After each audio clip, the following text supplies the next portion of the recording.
L'effrayant mystère du Titanic. Officiellement, le Titanic a été découvert par l'équipe américaine de Robert Ballard, le 1er septembre 1985. Mais 7 ans avant la découverte officielle du Titanic, en 1978, l'épave était déjà située sur des cartes secrètes de la Royal Navy. Elle avait été repérée par un navire britannique. Nous étions alors en pleine guerre froide, et la zone où a sombré le transatlantique faisait partie du futur couloir de patrouille des submersibles stratégiques britanniques et américains. Un couloir qui part des côtes américaines, et va du côté de Mourmansk. Mais la réalité est quelque peu différente. Révélation. L'histoire était jolie, pimentée de la dose de mystère et de suspens nécessaire. Avec une happy end à l'américaine bien enlevée. Belle, mais fausse. Été 1985, l'équipe franco-américaine dirigée par Jean-Louis Michel, ingénieur à l'IFREME, et le géologue Robert Ballard, du Wall Institute, Capco, États-Unis, patrouille depuis 6 semaines au sud de Terre-Neuve dans l'espoir de repérer l'épave du Titanic. Espoir jusque-là déçu. Le SUROI, navire océanographique de l'IFREME, appelé à une autre mission, a dû quitter la zone. Les chercheurs sont réunis à bord du Knorr, le navire de l'organisme américain. Quand, le 1er septembre, au milieu de la nuit, l'engin sous-marin qui scrute le fond, détecte la masse significative d'une chaudière. L'épave fantasmatique est enfin retrouvée. Depuis des années, des passionnés prospectaient en vain à la recherche de ce paquebot mythique. Comme Jackie Grimm, un richissime aventurier texan déjà parti à la poursuite du monstre du Loch Ness, et du YE qui avait entrepris vers 1975 des recherches avec des moyens modernes, issus de la prospection pétrolière. Suite à ces échecs successifs, on avait fini par penser que le navire naufragé à l'extrémité du plateau des Grands Bancs au sud de Terre-Neuve, une zone sismique très active, avait été recouvert par des avalanches sous-marines. C'était tout du moins la version officielle, raconte aujourd'hui Paul-Henri Nargelet. Officier de marine et chef du département engins sous-marins du groupe d'intervention sous la mer, puis responsable du département des engins sous-marins à l'IFREME, cet ancien plongeur des mineurs, est le monde qui connaît le mieux l'épave du Titanic. Il aura réalisé plus de 30 plongées sur le transatlantique.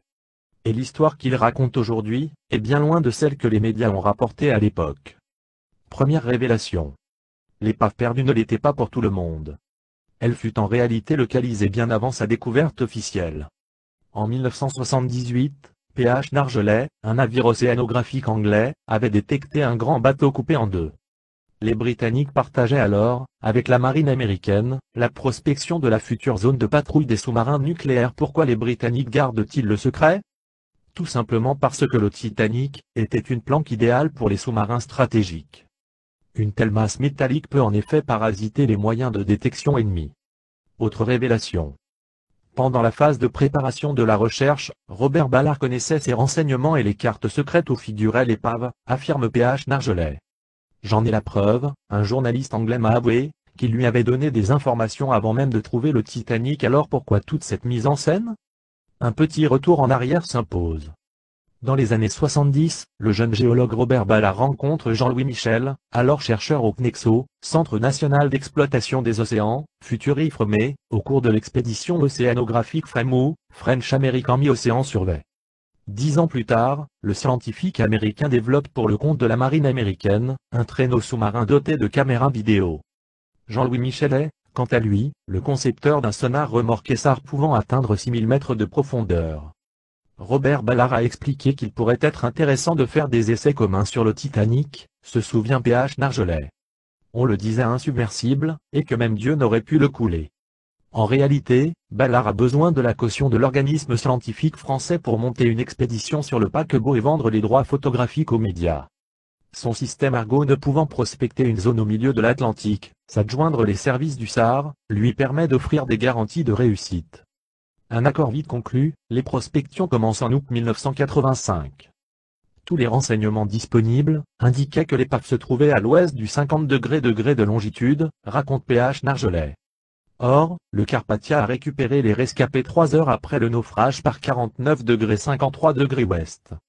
Cette position sensiblement différente pouvait en partie se justifier par la présence du Gulf Stream. Mais les naufragés n'ont pas pu dériver d'une quinzaine de milles en 3 heures. Les historiens ont cru à la position donnée par le Titanic, ce qui était une erreur. Pourquoi cette différence? L'équipage du Titanic s'estimait plus à l'ouest, car il naviguait à l'estime depuis son dernier point de midi, soit depuis près de 12 heures, alors qu'il venait de rentrer en plein dans le Gulf Stream. Or les différentes campagnes d'exploration menées dans la zone ont parfois rencontré des courants de 4 nœuds. L'équipe franco-américaine décide donc de prospecter à partir de la zone où ont été recueillis les naufragés. Le bateau de l'Ifremer, armé du SAR, programmé pour prospecter à 180 mètres du fond, doit couvrir les 85% de la zone où l'épave a le plus de chances de se trouver. En cas d'échec, il est prévu que le navire américain prenne le relais. En réalité, Robert Ballard s'est réservé la zone de l'épave. Ironie de l'affaire. Lorsque l'expédition démarre, par la zone attribuée à l'Ifremer, le SAR repère à sa première descente une importante anomalie magnétique.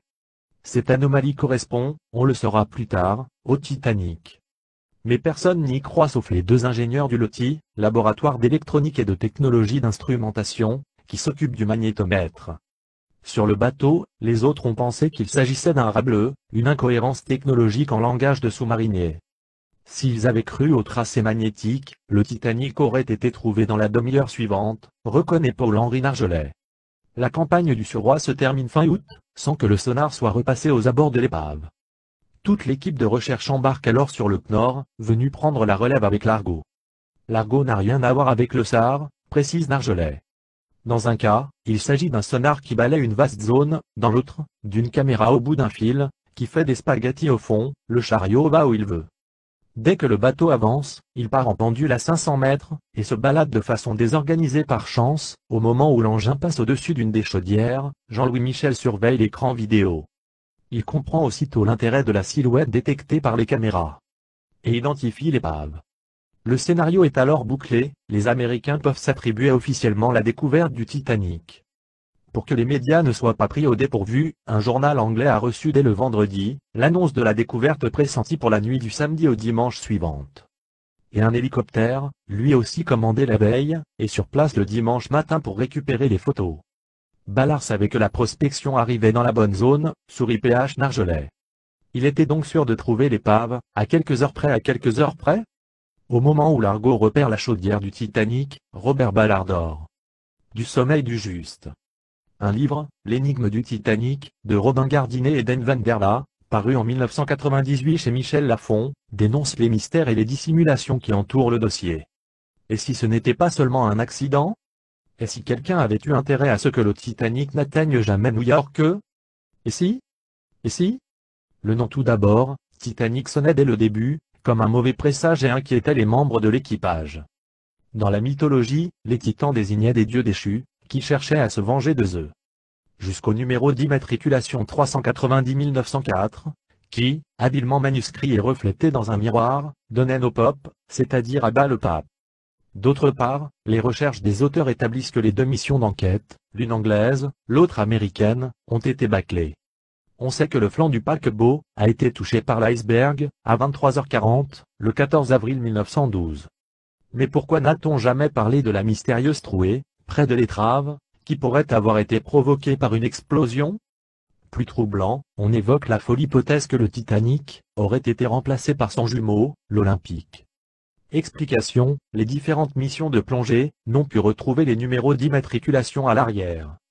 Et le géologue Robert Ballard, qui était le responsable, en 1986, de la mission qui a retrouvé l'épave mythique, n'a aperçu nulle part le nom du Titanic. Il a été en revanche surpris de constater que les agencements intérieurs ne correspondaient pas avec les plans du navire.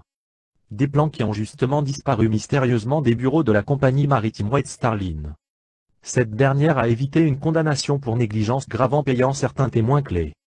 Comme les 2 hommes d'équipage qui étaient de quart, lorsque le navire a heurté l'iceberg. Alors, Titanic ou Olympique? En arrière, toutes. Juste après sa mise à flot inaugurale, l'Olympique avait fait une fausse manœuvre, et cassé une pale d'hélice en percutant un croiseur de la Royal Navy. Les propriétaires n'avaient donc pu toucher la prime d'assurance, et le navire, mal réparé, dut rester à quai. On a aperçu les 2 navires jumeaux côte à côte pour la dernière fois à Belfast, en mars 1912. Il était alors facile de permuter les numéros d'immatriculation, le linge, la vaisselle, l'argenterie et de faire embarquer les passagers dans ce navire à l'acier réputé mauvais et cassant comme de la fonte. Alors que l'autre, le Titanic, en excellent état, était pressenti pour établir le record de traversée de l'Atlantique et rafler le ruban bleu, un prestigieux trophée convoité par tous les armateurs.